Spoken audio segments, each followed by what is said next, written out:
Aunty மாயா aunty சுடலை வருவார், நமக்கொரு நாளும் பயமில்லையே.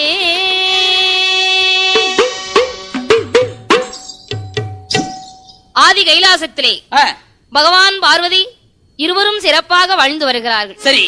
கிண்ணர், வெம்புருடர், கிரீட வித்யாதரர் அனைவரும் புடைசூழ கைலாசத்திலே குலுவிருக்கின்றார் கரைக்கண்ட சிவபெருமான். ஆமா.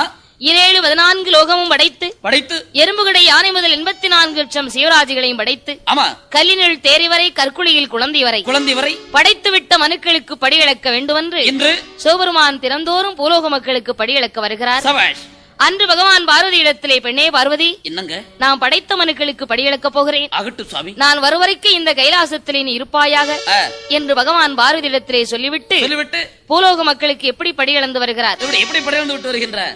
நாளி நல்ல தினை எடுத்து, நாளி நல்ல தினை எடுத்து, நாளி நல்ல தினை எடுத்து, தினை எடுத்து, நாளி நல்ல தினை எடுத்து, பகவான் நாடு எங்கும் படியிழந்தார், படியிழந்தார், அங்கே நாடு எங்கும் படியிழந்தார், படியிழந்தார், அங்கே நாடு எங்கும் படியிழந்தார், படியிழந்தார். உரிய நல்ல தினை எடுத்து, உரிய நல்ல தினை எடுத்து, உரிய நல்ல தினை எடுத்து, பகவானும் உலகமெல்லாம் படியிழந்தார், படியிழந்தார், ஆமா சொல்லி, உலகமெல்லாம் படியிழந்தார், படியிழந்தார், அங்கே உலகமெல்லாம் படியிழந்தார் பரமசிவோ, அங்கே உலகமெல்லாம் படியிழந்தார் பரமசிவோ. பகவான் நாளை தினையெடுத்து நாடியெல்லாம் படியிழந்தார். ஆமா. உரிய தினையெடுத்து உலகமெல்லாம் படியிழந்து விட்டு படைத்த மனுக்களுக்கு பட்டினி இல்லாமலே படியிழந்து விட்டு வருகிறார். ஆஹா. இங்கு பார்வதி பார்த்தாள், என்ன பகவானும் தினம் தினம் பூலோகத்திலே சென்று மக்களுக்கு படியிழக்க போகிறேன்னு போறாரு. ஆமா. இவர் படியிழந்துட்டு தான் வர்றாரா, இல்ல பட்டியா போட்டுதான் வராரா, படைத்த ஜீவன்களை பட்டினியாகத்தான் வைத்துவிட்டு வருகிறாரா என்று தெரியவில்லை. ஆமா. இன்று நாம் பகவானை சோதிக்க வேண்டும் என்ற எண்ணம் கொண்ட பார்வதா தேவி விஸ்வபெருமாவை அழைத்து, சரி, காஞ்சிபுரம் கம்பு வெட்டி கட்டைச்சிமிழ் உண்டு பண்ணி திருக்காணி போட்டுவிட்டு கொண்டு வாரும் என்று சொன்னாள். ஆஹா. விஸ்வபெருமா காஞ்சிபுரம் கம்பு வெட்டி கட்டைச்சிமிழ் உண்டு பண்ணி திருக்காணி போட்டு விட்டு உமையோளிடத்திலே கொண்டு வந்து கொடுக்கிறார். சரி. பார்வதி பார்த்தாள், அந்த சின்ன சிமிழுக்குள்ள ஒரு சிற்றெரும்பை பிடித்து அடைத்து தன் கட்டியிருந்த சேலை தலைப்பிலே முந்தானியிலே முடிந்து எங்களுக்குள்ளே சொருகிவிட்டார். எக்களுக்குள் சொருகிக் கொண்டு பகவான் படியிழக்க போன திசையை நோக்கி அமர்ந்திருக்கிறார். இன்றைக்குமே அப்படி அமர மாட்டார். பகவானோ பூலோகத்திலே படியிழந்து விட்டு கைலாசம் வந்தார். கட்டளைக்கு பார்வதியை பார்த்தார். பெண்ணே பார்வதி, என்ன இது ஒரு நாளும் இல்லாத திருநாளாக இருக்கிறாய்? அதானே கோலமாக இருக்கிறது. படியிழக்க போன திசையை நோக்கி பாதங்களை நீட்டி அமர்ந்திருக்க மாட்டாயே? அதானே தலைவரி கோலமாக இருக்க மாட்டாயே? என்னம்மா நடந்த விஷயம் என்று கேட்டார். சரி. உடனே பார்வதி, பகவானே, என்ன இன்று மக்களுக்கு பட்டினி இல்லாமல் படியிழந்து வந்திருக்கிறீர்களா? ஆமாம்மா. என்னிடத்திலே 2 ஜீவன்கள் பட்டினியாக இருக்கிறது என்று சொன்ன உடனே பகவான், பார்வதி, 2 ஜீவன்கள் பட்டினியாக இருக்கிறது என்கிறாயே, எங்கே அந்த ஜீவனை எங்கே பார்க்கலாம்? சிமிழுக்குள்ளே இருந்த உயிரை பார்க்கின்றாள் பார்வதி. சரி. சிமிழுக்குள் இருக்கக்கூடிய சிற்றெரும்பு திரையரசியை கவ்விக்கொண்டு சிமிழுக்குள்ளே சுற்றி சுற்றி வருவதை பார்த்தாள். பகவானுடைய பாதத்திலே விழுந்து, பகவானே, தெரிந்தும் தெரியாமல் அறிந்தும் அறியாமல் அடியாள் இப்படிப்பட்ட குற்றத்தை செய்துவிட்டேன். அப்படியா பார்வதி? சிறியாள் செய்த குற்றத்தை மன்னிக்க வேண்டும் என்று பகவானுடைய பாதத்திலே விழுந்தாள். சரி. உடனே பகவான், பெண்ணே பார்வதி, என்னங்க அறைக்குள்ளே இருந்தாலும்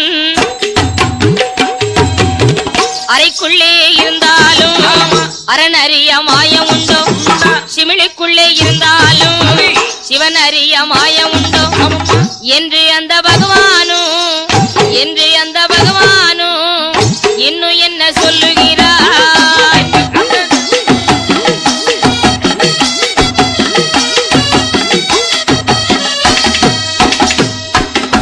பார்வதி, அறைக்குள் இருந்தாலும் இந்த அரணுக்கு தெரியாத மாயமே கிடையாது, சிவனுக்குள் இருந்தாலும் சிவனுக்கு தெரியாத மாயமே கிடையாது என்று பகவான் சொல்லிவிட்டு அந்த இரவு தூங்கி விழிக்கின்றார்.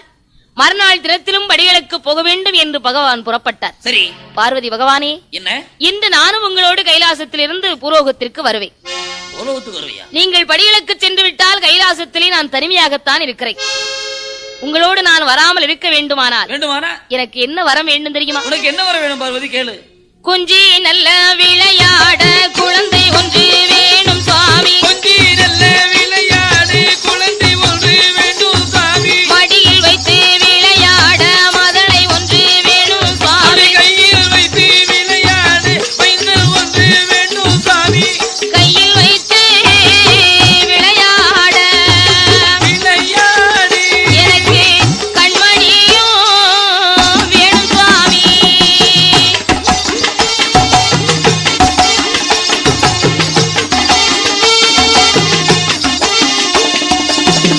பகவானே, நான் இந்த கைலாசத்தில் இருக்க வேண்டுமானால் மடியில் வைத்து விளையாட மைந்தன் ஒன்று வேண்டும். சரி, எனக்கு பிள்ளை வர வேண்டும் பகவானே என்று பார்வதி கேட்டவுடனே, பெண்ணே பார்வதி, பகவானே, உனக்கு தான் 2 குழந்தை இருக்கம்மா, அழகான குழந்தையே. மூத்த மகன் கணபதியோ தாயை போல் பெண் கேட்டு சந்தி சந்திக்கு இருக்கிறான். ஆமா. இளைய மகன் வேலவன் வள்ளியை மனம் முடிந்து குரத்தனமா அலையிறான். எனக்கு 2 பிள்ளைகள் இருந்தும் பலனில்லை, இல்லாமலும் பலனில்லை. என் பக்கத்திலே இருந்து என்னோடு கொஞ்சி விளையாடுவதற்கு குழந்தை வேண்டும். அப்படியா என்று பார்வதி கேட்டவுடனே பகவான், பார்வதி, என்ன உனக்கு இனிமேல் நான் குழந்தை வரம் கொடுத்தேனேயானால் அந்த குழந்தையால் சிறுமையைத்தான் இருக்குமே தவிர உனக்கு நன்மை இருக்காது, பெருமை இருக்காது பார்வதி என்று சொன்னவுடனே பார்வதி, எப்படி இருந்தாலும் பரவாயில்லை, எனக்கு குழந்தை வரம் தான் வேண்டும் என்றாள். சரி பார்வதி, என்னங்க, கண்டிப்பா உனக்கு குழந்தை வரம் வேண்டுமா? கண்டிப்பா வேணும். கைலாசத்திலே மரகத தூணிலே 32வது தூணிலே தூண்டாத மணிவிளக்கு சுடர் விட்டு எரிகிறது. சரி, அந்த சுடர் விளக்கின் அருகிலே முந்தி ஏஞ்சி தவம் செய்தால் குழந்தை வரம் கிடைக்கும் பார்வதி என்று பகவான் சொன்ன உடனே பார்வதி கைலாசத்திலே 32வது தூணிலே தூண்டாத மணிவிளக்கின் சுடர் விளக்கின் அருகிலே வந்து எப்படி தவம் இருக்கிறாள்? ஆற்றி நல்ல மண்ணெடுத்து அரணாரை போல் உருவம் செய்தாள். சேற்றி நல்ல மண்ணெடுத்து சிவனாரை போல் உருவம் செய்து 1000 அணைவகுந்து அடுக்கடுக்காய் லிங்கம் வைத்து புலித்தோலை தான் வீரித்து பூங்கோடியாய் தான் அமர்ந்தாள்.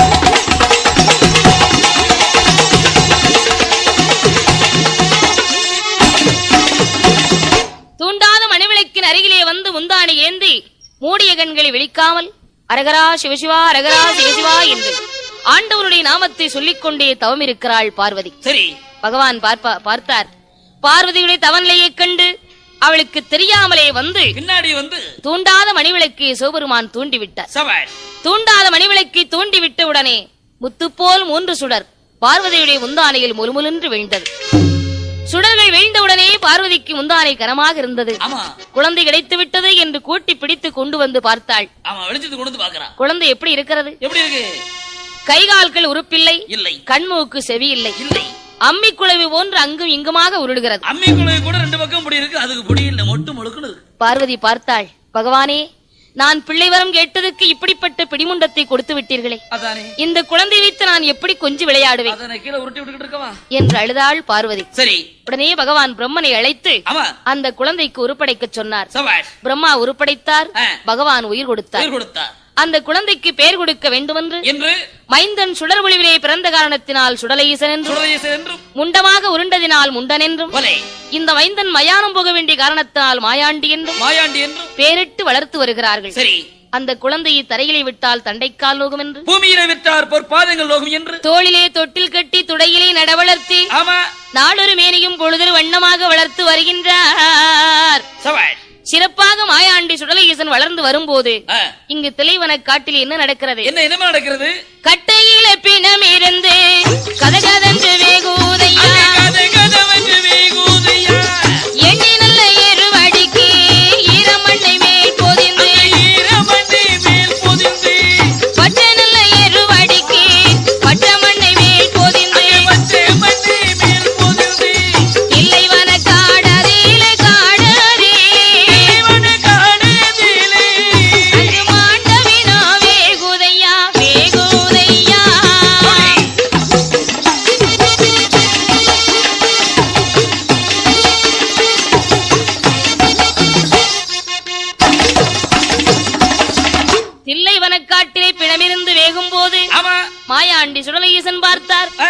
தாயமிருது உண்டமானால் நமக்கு தாகம் அடங்காது, இனிமேல் அடங்கவே அடங்காது. உடலமிருது உண்டமானால் உள்வயிறு நிரம்பாது. ஆமா, மையானம் போக வேணும், போக வேணும், மாண்ட வேணும், திங்க வேணும், மையானோ போக வேணும், போக வேணும், மாண்ட வேணும், திங்க வேணும், இடுகாடு போக வேணும், அங்கே இடுகாடு போக வேணும், இறந்த வேணும், திங்க வேணும், அங்கே ஏற்ற வேணும், திங்க வேணும், புகையோடு புகையாக புகையாகி போய் குளித்தான் தில்லை வனம், புகையோடு புகையாகி புகையாக போய் குதித்தார் தில்லை வனம். மாயாண்டி மையானம் போக வேண்டும் என்று ஆமா, 5 வயது குழந்தையான மாயாண்டி மாயாண்டி சொல்லுங்கள். புகையோடு புகையாக தில்லை வனக்காட்டிலே வந்து ஆமா, மாண்டவினத்தை எப்படி அருந்துகின்றார்? எப்படி எப்படி வருந்துகின்றார்? மூட்டத்தையே பிரித்து விட்டார், மூட்டத்தையே பிரித்து விட்டார் முண்டன் அந்த மாயாண்டி. ஆமா, கால் மாடு வேகும் முன்னே தலைமாட்டை பிடித்திழுத்தார், தலைமாடு வேகும் முன்னே கால் மாட்டை பிடித்திழுத்தார். கையதிலே சிலது வீணம், வாயதிலே பிரமதிடம், பேய்களுக்கு விருந்தளித்தார் பேயாண்டி சுடலை ஈசன். வாய்களெல்லாம் உன்வடிய, வாய்களெல்லாம் உன்வடிய பிணத்தை வாரி வாரி திங்களுற்றார். வைகளெல்லாம் உன்வடி, வைகளெல்லாம் உன்வடி, மாறி மாறி அறுத்தலுற்றார். மாயாண்டி சுடலை ஈசன் ஆமா, கரண்டைக்கால எலும்புகளை கரும்பு என்று கடிக்கலுற்றார். முட்டாங்கால் எலும்புகளை முறுக்கு என்று கடிக்கின்றார். வாய்களெல்லாம் ஊன்வடிய பிணத்தை வாரி வாரி அருந்துகின்றார். சபாஷ். பார்த்தார் மாயாண்டி. நாம் மாண்ட விழுந்தின்ற செய்தி தாய் தந்தையருக்கு தெரியக்கூடாது என்று முன்படுத்த பிள்ளை போலே மறுபடியும் கைலாசத்திலே வந்து சப்பரமன்ற கட்டிலே சயனம் செய்தார். ஆமா, மாண்டவிடத்தை அறிந்துவிட்டு மாயாண்டி கைலாசத்திலே வந்து தூங்கும் போது தொட்டிலில் தூங்கிக் கொண்டிருந்த மைந்தன் அடித்த குழந்தை போல் கூச்சலிட்டு புலம்புகிறார். பார்வதி பார்த்தாள், குழந்தை கண்விழித்து விட்டான் என்று ஓடோடி வந்து அந்த குழந்தையை வாரி கையிலெடுத்து வலது கண்ண முத்தமிட்டாள். ஏந்திய கையிலெடுத்து இடதுகின்ற முத்தமிட்டாள். முத்தமிடும் போது பிள்ளையுடைய மேனி எல்லாம் என்ன அடிக்கின்றது? என்ன அடிக்கின்றது? பிள்ளை திரு மேனி எல்லாம், மேனி எல்லாம் திருமேனி எல்லாம் பிணவாடை அடிக்க கண்டாள், அடிக்க கண்டாள். பிள்ளை திருமேனி எல்லாம், மேனி எல்லாம் பிள்ளை திரு மேனி எல்லாம் பிணவாடி அடிக்க கண்டால், அடிக்க கண்டால். சவவாடை பிணவாடை, பிணவாடை மைந்தல் மேலே அடிக்க கண்டாள், அந்த மைந்தல் மேலே அடிக்க கண்டாள்.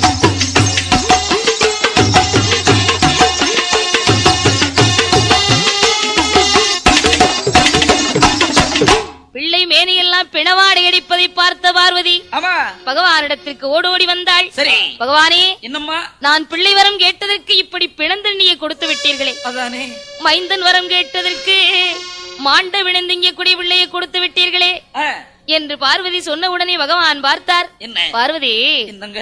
அதான் இந்த குழந்தை உனக்கு வேண்டான்னு சொன்னேனே, கேட்டியா? எப்படி எனக்கு குழந்தை வரம் வேணும்னு கேட்ட, ஆமா, குழந்தை வரம் கொடுத்தேன். ஆமா. இனிமேல் நான் என்ன செய்ய முடியும்?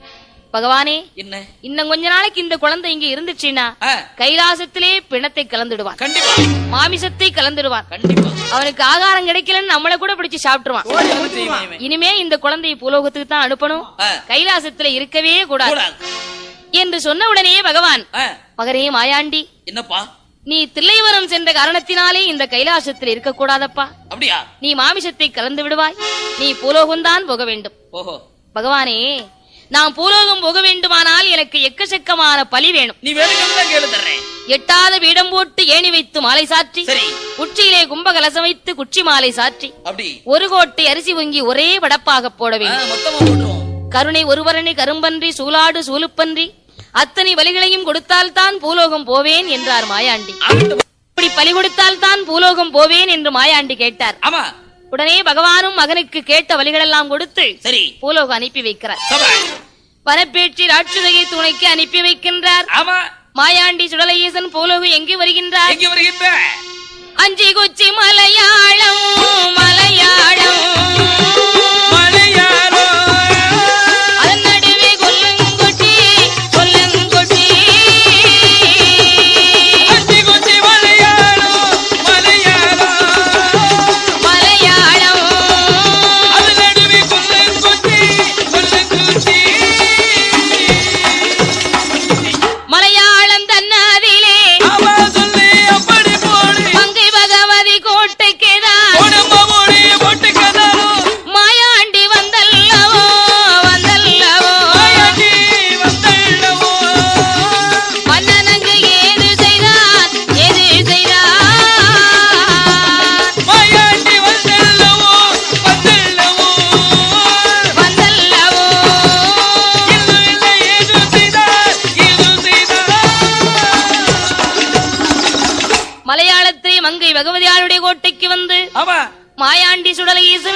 நாமல் வந்த பெருமை இந்த நாடறிய வேண்டும், இந்த உலகம் அறிய தெரிய வேண்டும், மங்கை பகவதி அறிய வேண்டும் தெரிய வேண்டும் என்று எப்படி அட்டகாசம் செய்கின்றார், எப்படி அட்டகாசம் செய்கின்றார்.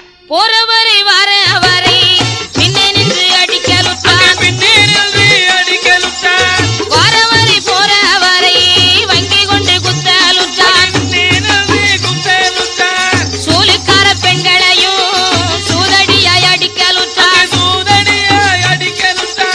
கோட்டைகளை சாய்ப்பதுவும் கொடிமரத்தை சாய்ப்பதுவும் மாட்டலும் செங்கல் துண்டு செங்கல் துண்டு மாயாண்டி மாறி மாறி எடுத்தெறிந்தான் மாட்டலும் செங்கல் துண்டு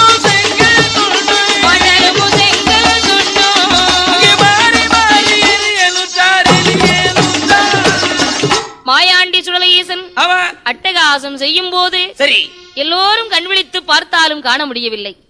ஒரு நாள் சாம நேரத்திலே மங்கை பகவதிக்கு பூஜை செய்யக்கூடிய பூஜை செய்யும் போது சிறு குழந்தையான மாயாண்டி தீபத்தட்டை பிடுங்கி செவிட்டோடு அடித்தான். பார்த்தார் வேதிகர், அம்மா பகவதி, உனக்கு நான் என்ன குறைவற்றிருக்கிறேன்? இல்லையே. தினம் சாம பூஜை நடத்தும் போது இன்று யாரோ ஒரு 5 வயது குழந்தை என்னை அடித்து விட்டானே, அவனை யாரென்று பார்க்க வேண்டும் தாயே என்று அலறி புலம்பினார். சரி, பகவதி பார்த்தாள். அப்படி நம்முடைய கோட்டையிலே அட்டகாசம் செய்யக்கூடியவன் யாரென்று தெரியவில்லையே, பார்க்க வேண்டும் என்று இரவு 12 மணி அளவிலே சரி காற்றடித்தாலும் இளைய செய்யாது கடிக சாம வேளையிலே ஒன்று தின்று ஊரரங்கும் ஒரு சாம வேளையிலே 4 தெருக்களும் சுற்றி நடுத்தருவி வார போது மாயாண்டி 5 வயது குழந்தையாக தனிமையாக விளையாடி கொண்டிருக்கிறார். பார்த்தாள் பகவதி, யாரடாவோ சிறுவயேலை யாருமற்ற நள்ளிரவில் தனிமையிலே வந்து நிற்கும் தன்னவாலை யாரடானி ஒரு பேரு சொல்லிடுவாய் ஒரு பாலகனே சொல்லிடுவாய். யாரடா சிறுவையிலே யாருமற்ற நள்ளிரவில் தனிமையாக வந்து நிற்கிறாயே, உன் ஊர் என்ன பேர் என்ன என்று பகவதி விசாரித்தாள். சரி, உடனே மாயாண்டி, அம்மா பகவதி, நான் யாருன்னு கேக்குறியா? நான் யாரு தெரியுமா? யாரு? பிறந்ததுதான் கைலாசம், நான் பிறந்ததுதான் கைலாசம், வளர்ந்ததுதான் தில்லைவானம், பெற்றாளே பார்வதியா, பேர் கொடுத்தார் பரமசிவம், என் பேரு மாயாண்டி, வளர்த்தாளே வரப்பேட்டி, வளர்ப்போருக்கு பிள்ளையாக வந்தேன் அம்மா உண்டனிடம்.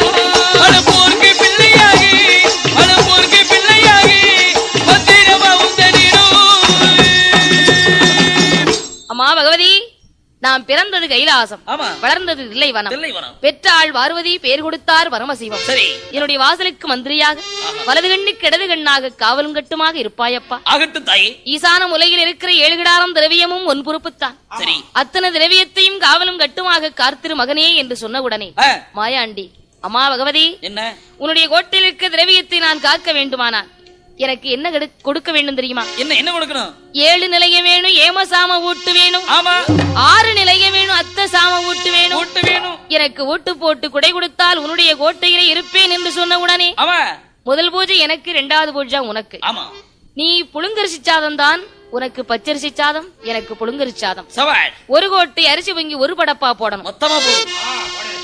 எனக்கு சைவ படப்பு பிடிக்காது, முட்டையோடு முருங்கைக்காய் தான் சேர்த்து படப்பு போட வேண்டும் என்று மாயாண்டி கேட்டவுடனே மங்கு பகவதி மகனான மாயாண்டிக்கு 7 நிலையம் இட்டால் ஏமசாம ஊட்டு விட்டாள், 6 நிலையம் போட்டு அத்த சாம ஊட்டு போட்டு கொடுத்து 7 கிடாரம் திரவியத்தையும் காத்திருப்பாய் மகனே என்று பொறுப்பை மாயாண்டிடத்தை ஒப்படைத்தாள் பகவதி.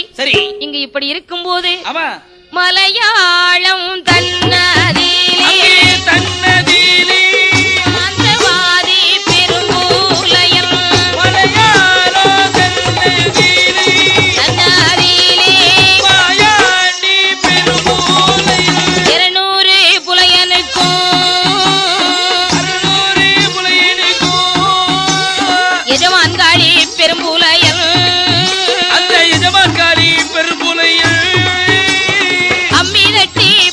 செய்வான்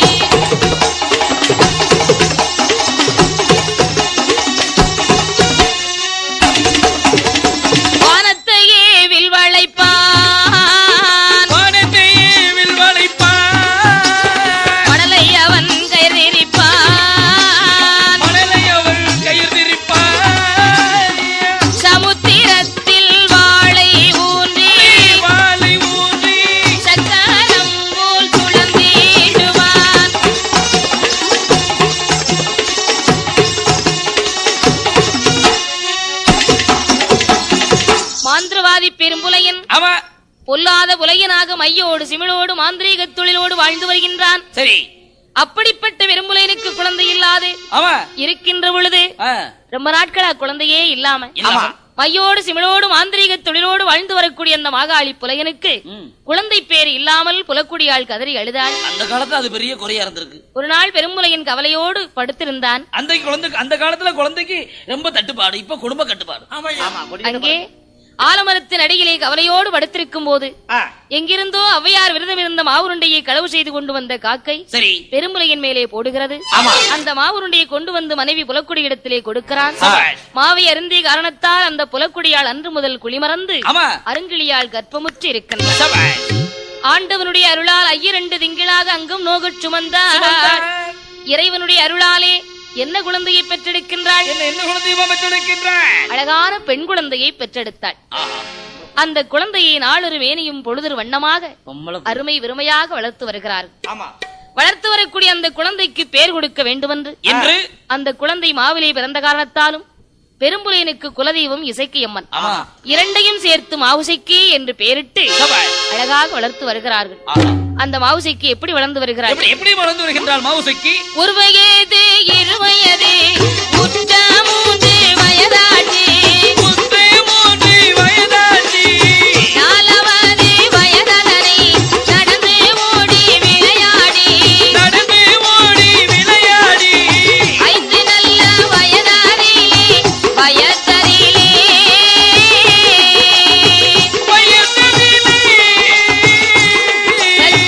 சானிடத்தில் கல்வி கற்றாள்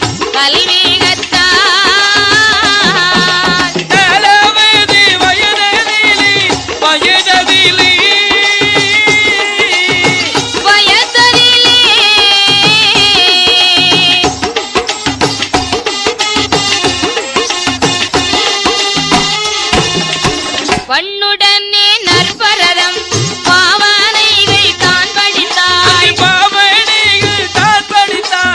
ஞானியரை மயக்குகின்ற நல்லிசைகள் பாடலானாள். கண்டவரை மயக்குகின்ற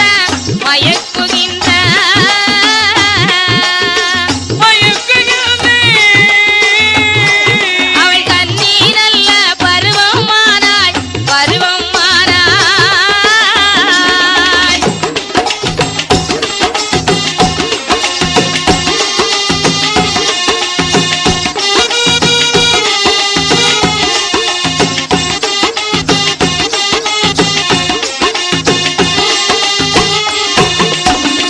அந்த மாவுசைக்கு பெண்ணாள் நாளொரு மேனியும் பொழுதொரு வண்ணமாக வளர்ந்து 12 வயது பருவமங்கையாக திகழ்கிறார். சரி அழகு அப்படி அழகு தெய்வரம்பை மின்னார் திருஅழகெல்லாம் திரட்டி கைவருந்த வேதன் இவளை கற்பித்து விட்டானோ என்று சொல்லக்கூடிய அத்தனை அழகையும் பெற்றிருக்கிறாள் அந்த மாவுசைக்கு பெண்ணாள். புருவருண்டு கருப்பொழிய பின்னே ஒரு கருப்பும் இல்லை கிடையாது. தலைமுடிய கருப்பொழிய தானே ஒரு கருப்பும் இல்லை. மிகவும் அழகுள்ள பருவ பெண்ணாக திகழும் போது பெரும்புலையின் தன் மகளுடைய அழகை பார்த்து என்ன எண்ணுகின்றான்? தன்னழகு போதாது தங்க நகையால் அலங்காரம் செய்ய வேண்டும்.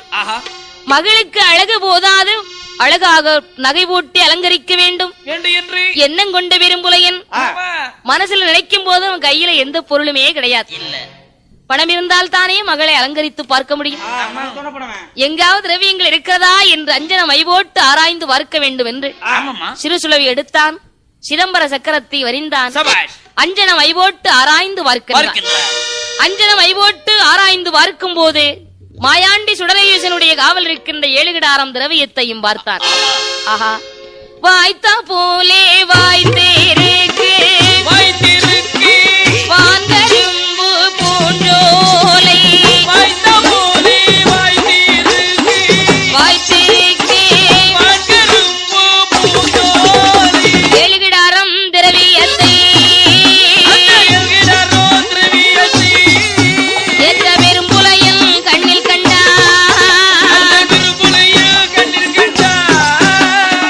சந்தோஷம் கொண்டல்லவோ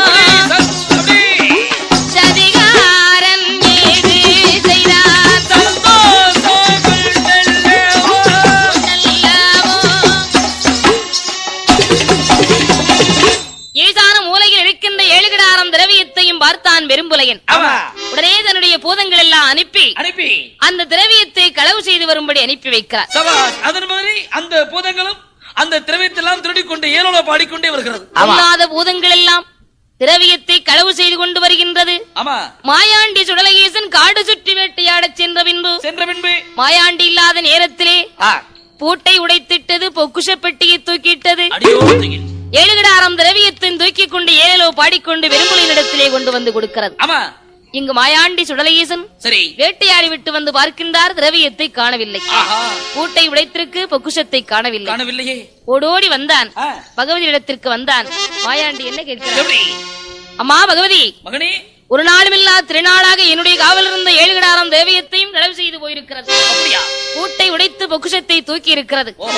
என்னுடைய காவல் இருக்கக்கூடிய திரவியத்தை களவெடுக்க வேண்டுமானால் அவ்வளவு தைரியம் யாருக்கு வரும்? அப்படிப்பட்ட ஆள் யார் என்பது உனக்குத்தான் தெரியும். எனக்கு இப்பவே வாழ்த்தி வரங்கொடுத்து வல்லையத்தை கையில் கொடம்மா என்று புறப்பட்டார் மாயாண்டி. பார்த்தாள் மங்கை பகவதி. மகனே மாயாண்டி, அம்மா, நம்ம திரவியத்தை களவெடுக்க வேண்டுமானால் வேற யாரும் களவெடுக்க முடியாது. அப்படி யாரா இருக்கணும் தாயே? மலையாள தேசத்திலே வாழ்ந்து வருகின்ற மாகாளி புலையன் தான் எடுத்திருப்பான். பொல்லாத புலையனப்பா மகனே, போக வேண்டாம் கண்மணியே.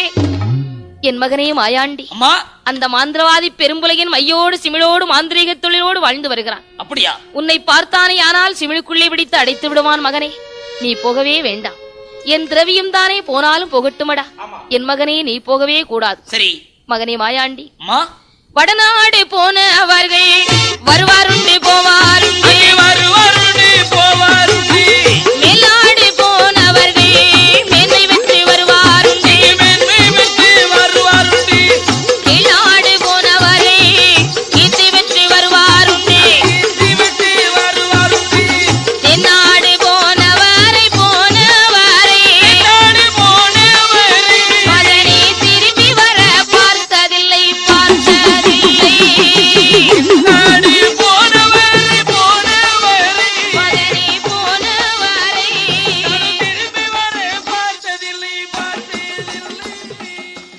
மகனே மாயாண்டி, அம்மா, தென்னாடு போனவரை இதுவரை நான் திரும்பி வர பார்த்ததே இல்லையப்பா. அப்படியா? அந்த பொல்லாத உலகின் உன்னை பார்த்தால் விடமாட்டான். திரவியம் போனாலும் பரவாயில்லை, நீ போகக்கூடாது என்றாள் பகவதி. சரி. உடனே பார்த்தான் மாயாண்டி. அம்மா, அவன் எப்படிப்பட்ட உலகனாக இருந்தாலும் எனக்கு கவலை இல்லை, எனக்கு வாழ்த்தி வரங்கொடு. மகனே மாயாண்டி, சமுத்திரத்திலே வாளை நிறுத்தி சக்கரம் போல் ஆடுவான், அம்மி தட்டி வரக்க செய்வான் 500 காதவழி, வானத்தையே வில்லாக வளைப்பான், மணலை கயிறு திரிப்பான். அப்படிப்பட்ட உலகினிடத்திற்கு நீ போகக்கூடாது என்று சொல்லியும் கேளாமல் மாயாண்டி கண்டிப்பாக களவெடுத்த கல்வரை கருவறுத்தே வருவேன் என்று அந்த பெரும்புலைய மந்திரத்தை நான் பார்த்து வருகின்றேன். எண்ணி 8 நாளைக்குள்ளே பெரும்புலையின் மந்திரமும் பேயாண்டி தந்திரமும் மாந்திரவாதி மந்திரமும் மாயாண்டி தந்திரத்தையும் எண்ணி 8 நாளைக்குள்ளே பார்த்திரம்மா என்று சரி வாழ்த்தி வரம் கொடுத்தாள். வல்லையத்தை கையில் கொடுத்தாள். போற்றி வரம் கொடுத்து பொன்பிலம்பை கையில் கொடுத்து மாயாண்டி அனுப்பி வைக்கிறாள் மங்கை பகவதி. சரி. மாயாண்டி சுடலஈசன் பார்த்தார், நமக்கு பொருத்தமான வடிவத்தோடு போக வேண்டும் என்று பாம்பாட்டி சித்தனை போல் வடிவம் எடுத்தார். மலையாள தேசத்திலே மாந்திரவாதி பெரும்புலையின் அரண்மனை பக்க தெருவிலே வந்து எப்படி பாம்பாட்டு விளையாட்டு காட்டுகின்றார். எப்படி பாம்பாட்டுறார்? 4 தெருவதிலும் 4 கம்பம், 4 தெருவதிலும் 4 கம்பம், நடுத்தருவதிலே பொன்னு கம்பம், பொன்னு கம்பம் அதிலே பூவை சூடி, பூவாலநாதரை போல் ஆடு பாம்பே, நீ ஆடு பாம்பே, விளையாடு பாம்பே.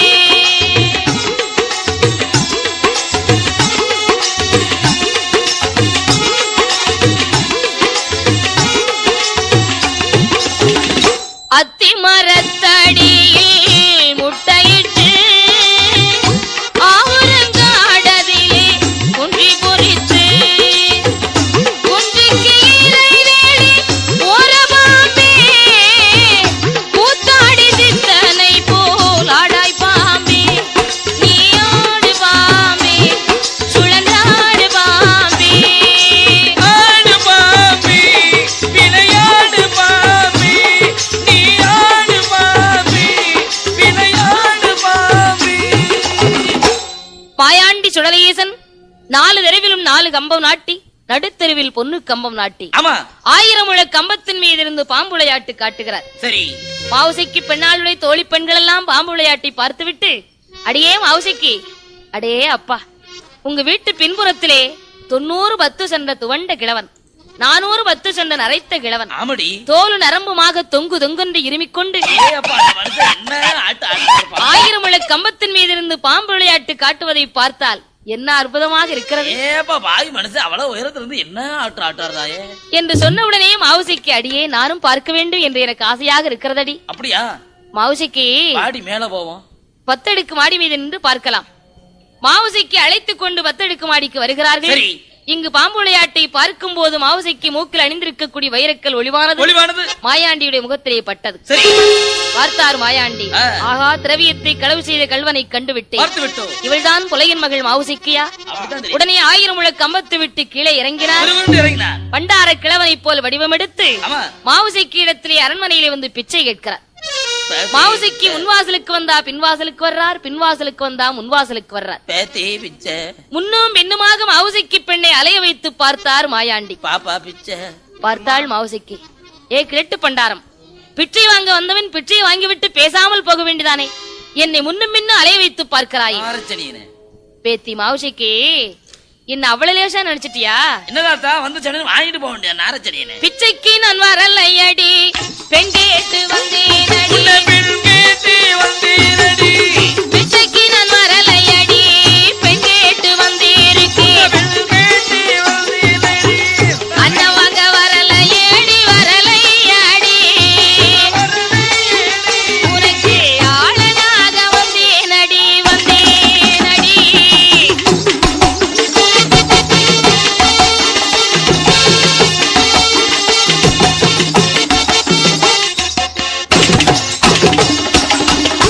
மாவுசைக்கு, நாம் கஞ்சு வாங்க வந்த நினைச்சிட்டியா? உனக்கு கணவனாத்தான் வந்திருக்கேன். அண்ணன் வாங்க வரவில்லை, உனக்கு ஆளனாக வந்திருக்கிறேன். அது வேற வேண்டியதா? ஏதாத்தா தாடி நரைச்சி தள்ளாடும் காலமாச்சு, மீசையெல்லாம் நரைச்சி விடுவிடுத்த காலமாயிட்டீங்க. மீசை நரைச்சா தாத்தாவுக்கு ஆசைமா நரைச்சு, தாத்தா தாடி நரைச்சா என்ன தாத்தாவுக்கு அம்பூட்டு ஆசையும் நரைச்சா போகும். தாத்தா இவ்வளவு வயசான காலத்துல கொஞ்சம் வயசு பொண்ண கல்யாணம் பண்ண நினைக்கிறீங்களே, இது தெரியுமா? உங்க நினைப்பு தான் பொழப்பையே கெடுக்க போகுது. உன்னை பார்க்கும் போது எனக்கு ஒரு மாதிரியா வருது. தாத்தா, உங்களுக்காகத்தான் என் தகப்பன் பெரும்புலையின் 7:30க்கும் கீழே வச்சு வளர்க்கிறானா? யாருக்காக உங்க அப்பா இப்படி எல்லாம் வளர்க்கானு பார்த்தா எல்லாம் அமுக்குத்தான். மா குளிச்சது மஞ்சள் குளிச்சதெல்லாம் உங்களுக்காகத்தானா தாத்தா? தாத்தா, நீங்க மரியாதை பிச்சை வாங்கிட்டு போயிடுங்க. இந்த வார்த்தை எங்க அப்பன் பெரும்புலையன் கேட்டா என்ன நடக்கும் தெரியுமா? உங்க அப்பா வந்தா என்ன சொல்லுவான்? ஈயாக பறந்தாலும் எருதுண்டம் செய்திருவான், காற்றாக பறந்தாலும் கண்டதுண்டம் செய்திருவான். தாத்தாவை பார்த்த உடனே உங்க அப்பா வாங்க மாப்பிள்ளைன்னு சொல்லுவார். மாமன் பெரும்புலையன் வருவான், என் மாமன் பெரும்புலையன் வருவான், இப்போ வருவான், அவன் மகளை மனம் முடித்து தருவான், அவன் மகளை மனம் முடித்து தருவான்.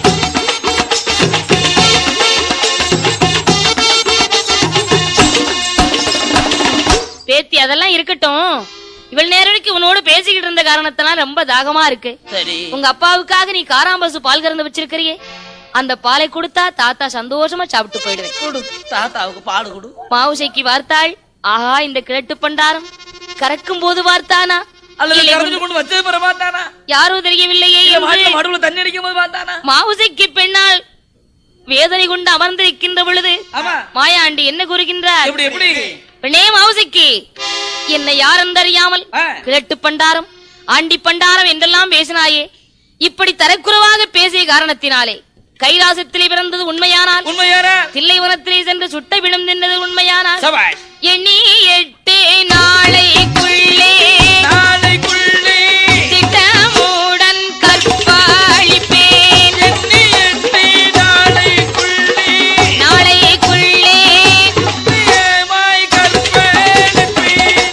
எண்ணி 8 நாளைக்குள்ளே உன்னை கற்பழிக்காவிட்டால் என் பேர் மாயாண்டி அல்ல. மார்புதட்டி சபதம் செய்துவிட்டு மாயாண்டி மாயமாய் மறைந்து விட்டார். மாவுசைக்கு அழுத கண்ணும் சிந்தையுமாக அமர்ந்திருந்தாள். பெரும்புலையன் வந்தான். அப்பா, யாரு ஒரு கேட்டு பண்டாரம் எண்ணி 8 நாளைக்குள்ளே கற்பழிப்பு என்று சொல்லிவிட்டு சென்றிருக்கிறான். ஒண்ணும் கவலைப்படாத, நான் இருக்கம்மா. ஈ போக வழியில்லாமல் எறும்பு போக வழியில்லாமல் அரமனை கட்டணும், என்னை 7 கீழே வைத்து பாதுகாக்க வேண்டும் என்று பதவி எழுதார். உடனே மகளுடைய வார்த்தைப்படி ஈ போக வழியில்லாமல் எறும்பு போக வழியில்லாமல் கண்ணாடி அறையாக கட்டுகிறார். 7 கீழே தன் மகளை பாதுகாப்பாக வைத்திருக்கிறார். 7 நாட்களாக விடிய விடிய கண் விழித்து காத்திருந்தாள். 8வது நாளையிலே மாயாண்டி சுடலையீசன் எறும்பு ரூபம் கொண்டு 7 கீழே வந்து மாவுசைக்கு பெண்ணாளை கற்பழித்து விட்டு சென்று விட்டார். தெற்கே தலையை வடக்கே காலுமாக படுத்திருந்தவளை வடக்கே தலையும் தெற்கே காலுமாக படுக்க வைத்து மாயாண்டி நினைத்த காரியத்தை நிறைவு செய்துவிட்டு சென்று விட்டார். விடிந்து 8 மணி அளவு தூங்குகிறாள் மாவுசைக்கு. புலக்குடியாளோ வந்து தன் மகளை பார்த்தாள். மகளே மாவுசைக்கு, தங்கமான மேனையெல்லாம் தலைக்குறவாக இருக்கிறதே, என்ன நடந்தது மகளே என்று மாவுசைக்கு பெண்ணை பார்த்து கேட்டவுடனே மாவுசைக்கு எப்படி புலம்புகின்றாள்? எந்தகப்பா பெரும்புலையா, என்ன மோசம் வந்ததடா, எந்தகப்பா பெரும்புலையா, என்ன மோசம் வந்ததடா, சண்டாள பண்டாரம் சொன்ன வார்த்தை பலித்திட்டதே, சண்டாள பண்டாரம் சொன்ன வார்த்தை பலித்திட்டதே.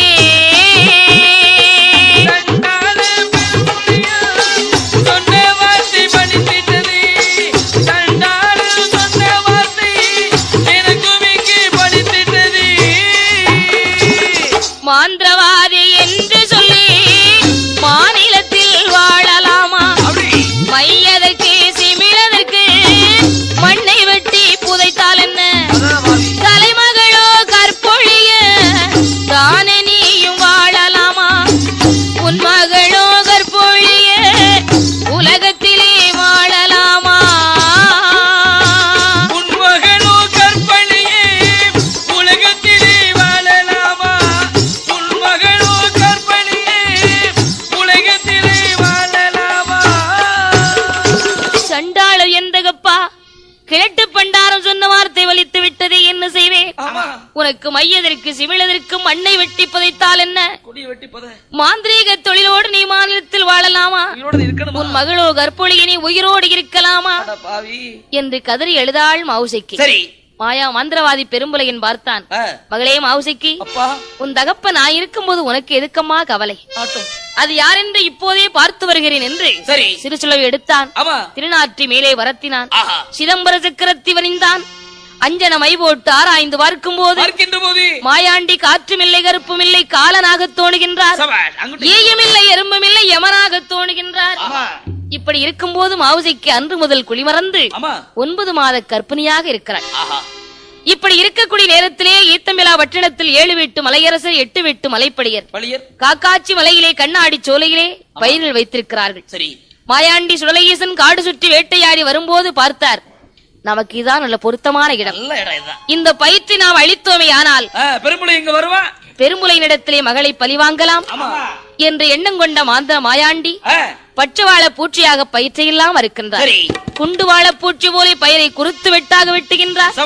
மதையானை ரூபம் கொண்டு வாழைகளை சாய்ப்பதும் வான்கரும்பை ஒடிப்பதும் செய்யாத அட்டகாசங்கள் செய்து கொண்டிருக்கின்றார் மாயாண்டி. பழியமார்கள் எல்லாம் ஈவிலக்கு பெரும்புலையினை அழைக்க வந்தார்.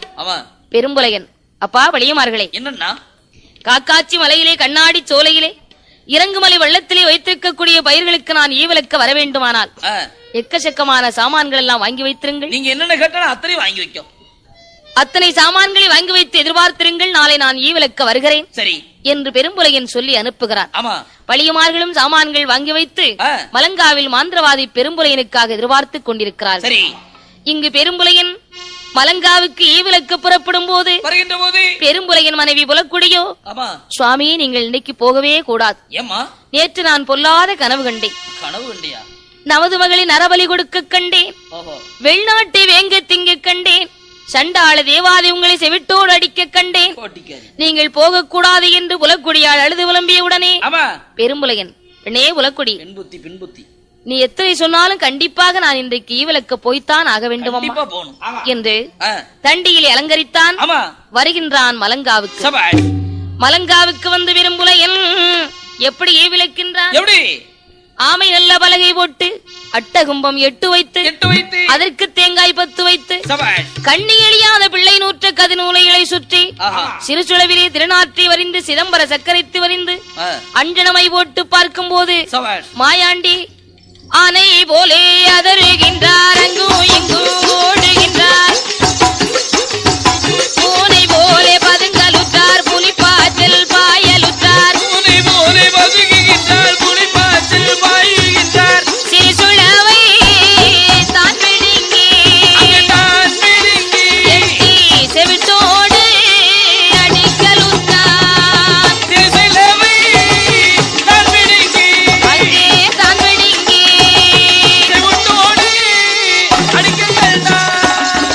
மாயாண்டி சுருளியசன் சிறுசுளவை பிடுங்கி செவிட்டோடு அடித்தான். அடே விரும்புலையா, யாரென்று தெரியாமல் நான் இருக்கக்கூடிய இடத்திற்கு நீ விளக்க வந்திருக்கிறார் என்று சிறுசுளவை பிடுங்கி செவிட்டோடு மாயாண்டி அடித்த உடனே அடிவட்ட வேதனை தாங்காமல் பெரும்புலையின் அலறியை தரையிலே சாய்ந்தார். பழியமார்களெல்லாம் வந்து பெரும்புலையினை கைப்பிடியாக பிடித்து அமர வைத்தார்கள். பெரும்புலையன், அட சண்டாள தேவாதையே, உனக்கு என்ன வேண்டும் என்பதை வாங்கிக் கொண்டு அண்ணனும் தம்பியுமாக சந்தோஷமாக இருக்கலாமே, உனக்கு என்ன வேண்டும் என்று கேட்டார். சரி, ஏ விரும்புலையா, என்ன தேவாதை, நான் கேட்டதெல்லாம் கொடுத்துடுவாயா? வேணுங்கிறத கேளுதாரே. இந்த அடர்ந்தவன காட்டுக்குள்ளே சரி எனக்கு ஊட்டு போட்டு கொடை கொடுத்தால் நீ சொன்ன கட்டளைக்கு நான் கட்டுப்படுவேன். நீ கேட்கிற மாதிரி நான் ஊட்டு போட்டு கொடுக்க, நான் சொல்றது நீ கேளு.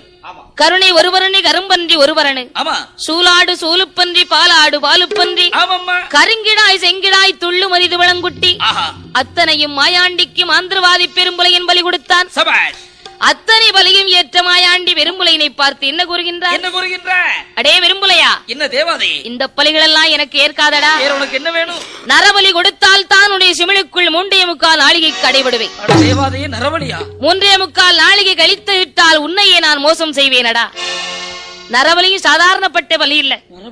ஒருவனுக்கு ஒரே மகளாக இருக்க வேண்டும், தலைப்பிள்ளையாக இருக்க வேண்டும், தலைப்பிள்ளை சூலியாக இருக்க வேண்டும். அது 9 மாச கர்ப்பிணியா இருக்கணும். 5 மாசம் 6 மாசம் இருக்க கூடாது, 9 மாத கர்ப்பிணியாக இருக்க வேண்டும். 9 மாத கர்ப்பிணியை ஊட்டு போட்டு குடை கொடுத்தால் 3.25 நாளிகைக்குள் சிமிழுக்குள் அடைபடுவேன் என்று சொன்ன உடனே மாந்திரவாதி பார்த்தான். சண்டாள தேவாதையே, சாதாரணப்பட்ட பலினை எவன் தலையிலாவது கையை வச்சு இழுத்துட்டு வந்துருவானே, 9 மாத கர்ப்பிணிக்கிறாய், எங்க போய் தேடுவேன்? தலைப்பிள்ளையா இருக்கணும், தலைப்பிள்ளை சூலியா இருக்கணும் கேட்கிறையே, எங்க போய் தேடுவேன் என்று புலம்பும் போது, என்னடா உனக்கு யோசனை? உன்மகள் இருக்கின்றாளே, அவளை கொண்டு கூட்டு போட்டுக்கிறா.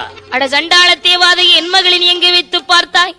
பிச்சைக்கு நான் வந்தேனடா, பெண்மகளை கண்டேனடா, பெண்மகளை கண்டேனடா, பிச்சைக்கு நான் வந்தேனடா, பெண்மகளை கண்டேனடா, பெண்மகளை கண்டேனடா, கண்டி வாங்க வந்தேனடா, வந்தேனடா,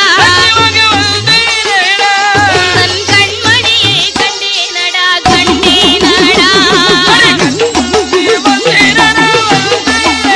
கண்டி வாங்க வந்தேனடா, கண்மணியை பார்த்தேனடா, பார்த்தேனடா.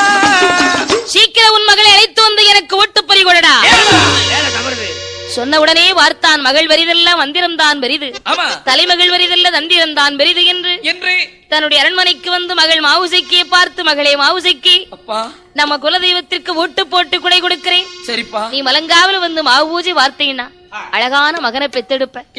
காவு பூஜை எப்படி வர முடியும்? நீ கண்மணியை பெத்தெடுப்பாய் மகளே. நான் ஈரோடுல இருக்கனே, வர முடியுமாப்பா? உனக்காகவே 7 அடுக்கு பரன் கட்டி வச்சிருக்கிறம்மா சரி என்று அழைத்தான் பெரும்புலையன்.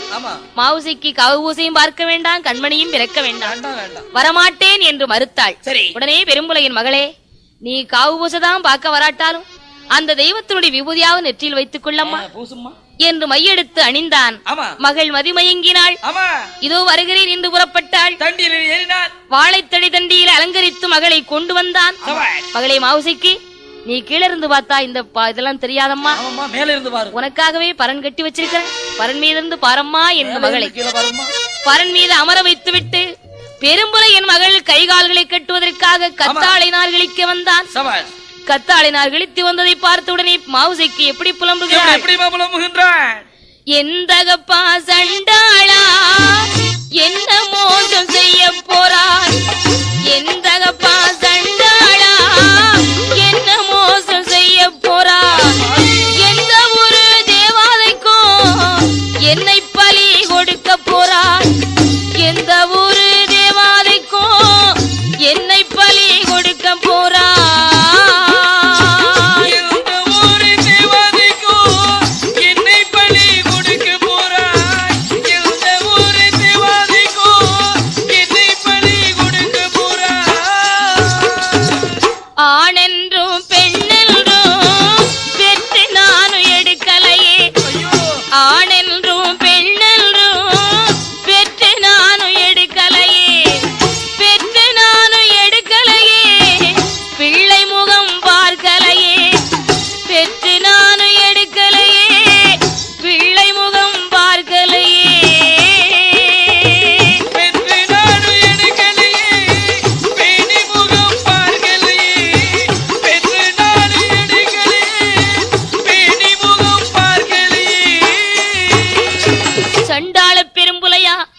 உனக்கு பெண்ணாக பிறக்கலாமா, நான் பூமியிலே வாழலாமா? பெண்ணாக பிறக்க முன்னால் மண்ணாக பிறந்திருந்தாலும் எனக்கு மகிமை கிடைத்திருக்குமே. என் தாயோ சண்டாளி கருவாக சனிக்கும் போது கருமருந்தை தின்றாள் இல்லை. கருவாக சனிக்கும் போது கருமருந்தை தின்றாள் இல்லை. உருவாக சனிக்கும் போது ஒரு மருந்தை தின்றாள் இல்லை. உருவாக சனிக்கும் போது ஒரு மருந்தை தின்றாள் இல்லை.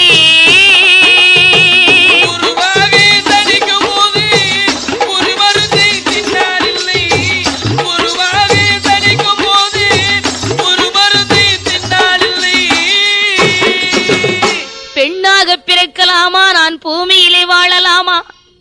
ஆணென்றும் பெண்ணென்று நான் பெற்று எடுத்து என் பிள்ளை முகம் பார்க்கவில்லையே. அட சண்டாள பெரும்புலையா, மகளோ பெரிதல்ல உனக்கு மந்திரம் தான் பெரிது, தலைமகளோ பெரிதல்ல தந்திரம் தான் பெரிது என்று எந்த ஒரு தேவாதைக்கோ என்னை ஒட்டு பலி கொடுக்க துணிந்து விட்டாய பெரும்புலையா. உனக்கு கொள்ளிக்கு பிள்ளையற்று கொடி முடிந்து போவாயடா. கொள்ளிக்கு பிள்ளையற்று கொடி முடிந்து போவாயடா. எள்ளும் கூறுக்கும் அது நிறந்து மூளைக்குமடா. எள்ளும் நல்ல கூறுக்கும் அது நிறந்து மூளைக்குமடா.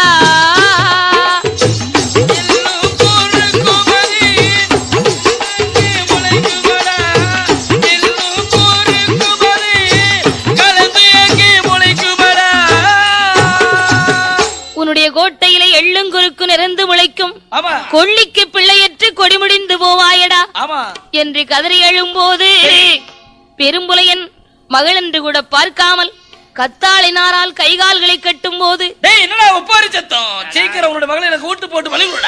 நேரம் தவறுகிறது நெஞ்சுகேறி பறிகொடு, வேலை தவறுகிறது உன் மகளை வெட்டி முறித்து பறிகொடு என்று சொன்னவுடனே மாந்திரவாதி பெரும்புலையன் என்ன எண்ணுகின்றான்?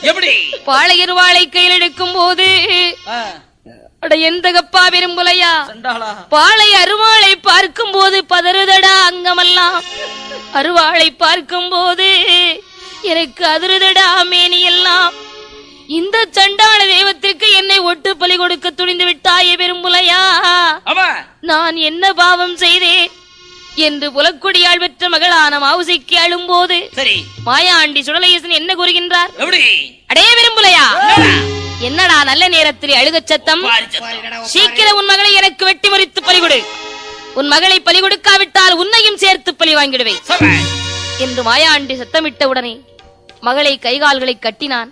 தலைவாளை இலைவரித்து மாயாண்டி அமர வைத்து பாளையருவாளால் தன் மகளை நெஞ்சுகீறி ஈரக்குல தாமரக்காய் எடுத்து வைத்தார் மாயாண்டிக்கு. மாவோடு கொடியோடு எடுத்து வைத்தார். மாவோடு கொடியோடு மரளையாரை எடுத்து வைத்தார்.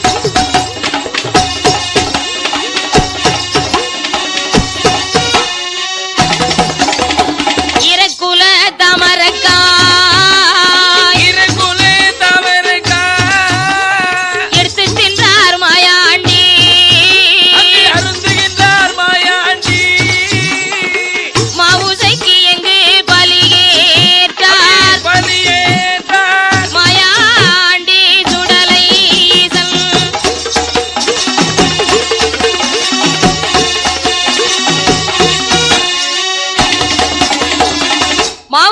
பலியேற்ற மாயாண்டி 3.25 ஆளிகைக்கு சிமிழுக்குள் அடைபட்டார்.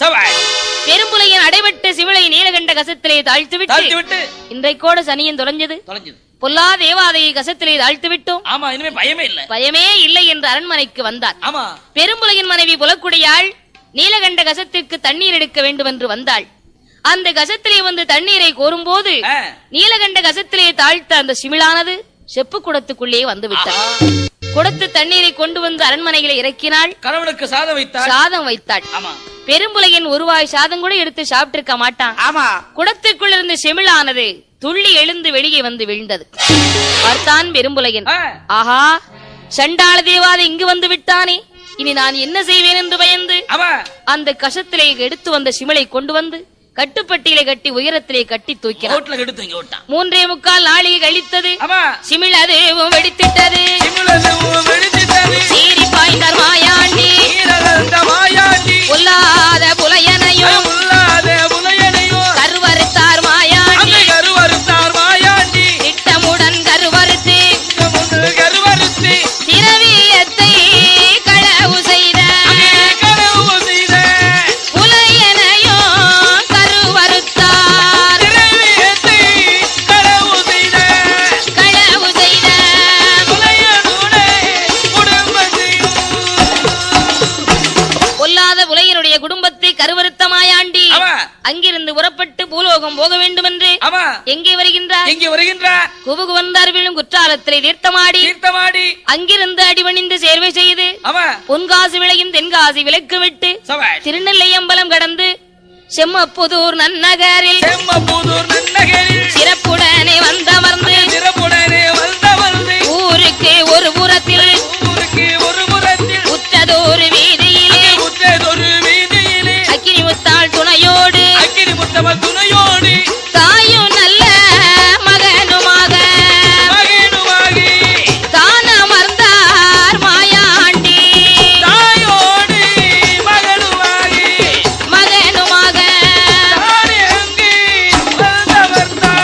செமப்புதூர் நன்னகரத்திலே வந்து அக்கினி முத்தம்பாடும் ஆண்டி மாயாண்டி சுடலையீசனும் தாயும் மகனுமாகவே வந்தமர்ந்து அங்கு உள்ள சத்திரிய குலமக்களுக்கு எந்த குறையும் வராமல் ஆள் போல் தலைக்கு வைத்து அருகு போல் வேறு ஊன்றி மூங்கில் போல் பண்ணை வைத்து முஷியாது வாழ வைப்பார்.